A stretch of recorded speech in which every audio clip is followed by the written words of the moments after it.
Avant de passer la parole à Cabral, il y a Elim Bilobé qui veut faire une précision, rapidement. Je voulais simplement dire à mon cher Kouvondo que je suis profondément et intimement d'avis avec lui.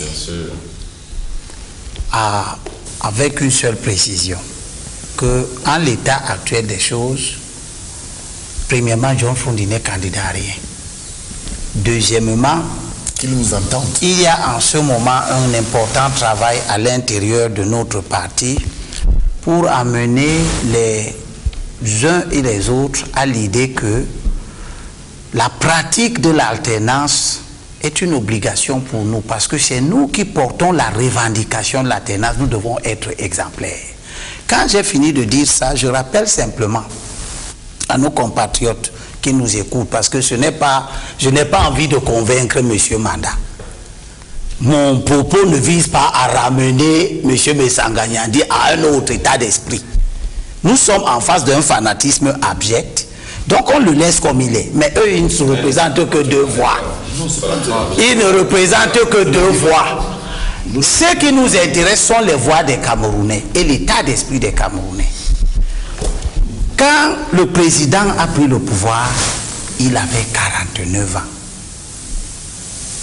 Quand Ahidjo lui-même a accédé au pouvoir, il avait 34 ans ou 36 ans, quelque chose. 23 ans, 23. Quand Ahidjo a accédé au pouvoir, tu n'étais pas né, c'est pourquoi tu te trompes. Je suis ton aîné. Quand j'étais en classe de première, en 82, c'est à ce moment que Paul Biya accède au pouvoir. J'étais en première. J'étais en première. J'ai eu mon bac en 84. J'étais en première. Quand Paul Biya accède au pouvoir. Donc j'ai vu les deux régimes. J'ai vu Ahidjo, j'ai vu Paul Biya, qui a déjà régné 34 ans. Ahidjo a régné 25 ans.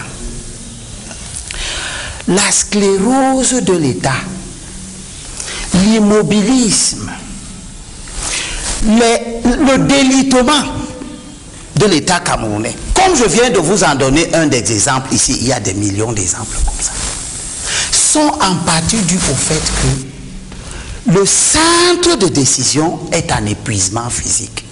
Au-delà des critiques sur le bilan, on n'est plus sur le bilan. Parce qu'au Cameroun, tout le monde sait que le bilan du président est mauvais.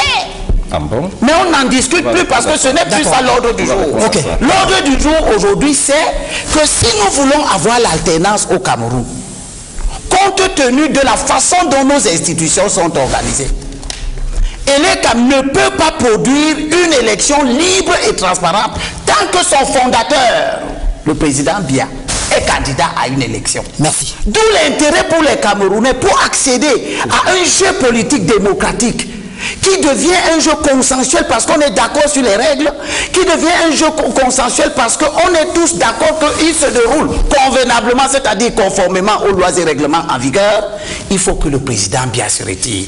D'où mon soutien à l'action de Saint-Éloi Bidoum, qui de l'intérieur du RDPC a qualifié ses propres camarades, les Nyanding, les Tangana de ce côté, Nyanding de ce côté et bien d'autres, d'irresponsables et d'incompétents, c'est-à-dire des gens qui sont incapables de dire: Monsieur le Président, reposez-vous, nous allons continuer votre œuvre. C'est de la sorcellerie que de demander à quelqu'un qui a 83 ans de ne pas quitter, mais de rester à travailler.